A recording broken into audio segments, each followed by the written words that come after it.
এই ভর্তা রেসিপিটি শেখা আমার অনেক আগে। আমি যখন পড়াশোনা করতাম ম্যাচের এক আপুর কাছ থেকে এই রেসিপিটি শিখেছি। তাই ভাবলাম আপনাদের সাথেও শেয়ার করি। আসসালামু আলাইকুম এভরিওয়ান, সবাই কেমন আছেন? সবাইকে জানাই অনেক অনেক শুভেচ্ছা ও স্বাগত। আজকে আপনাদের মজাদার একটি ওল ভর্তা রেসিপি শেয়ার করব।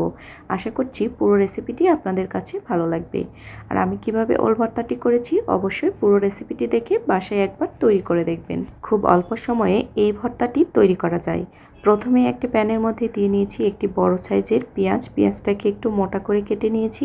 এর মধ্যে দিয়ে নিয়েছি একটি রসুন, বড় সাইজের একটি রসুনকে ছোট ছোট করে কেটে নিয়েছি, 5-6টি শুকনো মরিচ। এরপর দিয়ে নিচ্ছি ভাপানো ওলগুলোকে আমি সামান্য একটু পানি দিয়ে ভাপিয়ে নিয়েছি 2 থেকে 3 মিনিটের মতো। এভাবে ওল ভাপিয়ে নিয়ে রান্না করলে দেখবেন যে গলা তো চুলকাবেই না, আর খেতেও ভীষণ মজা হয়। কালারের জন্য ব্যবহার করছি সামান্য একটু হলুদের গুঁড়ি, আর দিয়ে নেব খুবই অল্প পরিমাণ আস্ত জিরে। এরপর দিয়ে নিচ্ছি রান্নার তেল। আমি এখানে সয়াবিন তেল ব্যবহার করেছি, আপনারা চাইলে এখানে সরিষার তেলটাও ব্যবহার করতে পারেন। তেল এখানে আমি 2 চামচের মতো ব্যবহার করেছি। এরপর কিছুটা পানি দিয়ে নিচ্ছি হাফ কাপের মতো। নেড়েচেড়ে সবগুলোকে মিশিয়ে নিয়ে এরপর একদম সেদ্ধ বসিয়ে দেব ঢাকনা দিয়ে। এগুলো 10 মিনিটের মতো সেদ্ধ করলেই একদম পুরোপুরি সেদ্ধ হয়ে যাবে। যেহেতু ওলটা কিন্তু আগে থেকেই ভাপানো ছিল। 10 মিনিট বাদে একদমই পানিটা শুকিয়ে গেছে, আর এটাকে আমি আরও 2 থেকে 3 মিনিটের মতো প্যানে ভেজে নেব। এরকম করে ভেজে নিলে ভর্তার টেস্ট কিন্তু দ্বিগুণ হয়। তো এটা ভেজে নেওয়া হয়ে গেছে। এখন আমি এটাকে প্যান থেকে নামিয়ে নেব। আর এটা যে কোনো কিছু একটা দিয়ে ডলা দিলে কিন্তু একদম মিহি পেস্ট হয়ে যাবে, কারণ এটা একদমই সেদ্ধ হয়ে গেছে।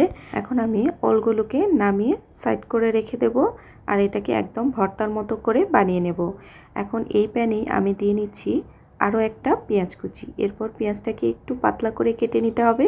পেঁয়াজটাকে কেটে নিয়ে প্যানের মধ্যে দিয়েছি, একটু নেড়েচেড়ে এর মধ্যে দিয়ে নিচ্ছি 3 থেকে 4 চামচের মতো সরিষার তেল। এই পর্যায়ে সরিষার তেলটা দেওয়ার চেষ্টা করবেন, তাহলে ভর্তার যে একটা ফ্লেভার হয় সেটা অনেক সুন্দর আসে। তো এখন পেঁয়াজটাকে খুবই হালকা করে নেড়েচেড়ে নেব। এটাকে লালচে ব্রাউন কালার করব না, কারণ পেঁয়াজটা একটু কাঁচা কাঁচা ভাব থাকবে। এরপর ফ্লেভারের জন্য দিয়ে নিচ্ছি 3টি কাঁচামরিচ। কাঁচামরিচগুলোকে আমি আস্তই রেখে দিয়েছি। তো এটাকে আরও 1 মিনিটের মতো নেড়েচেড়ে নিচ্ছি। তো পেঁয়াজের এটা হয়ে গেছে। এখন আমি এর মধ্যে যেই ওলগুলোকে ভর্তা করে রেখেছিলাম সেটা এখন দিয়ে দেব। পুরোটা ওল ভর্তা এখানে দিয়ে নিয়েছি।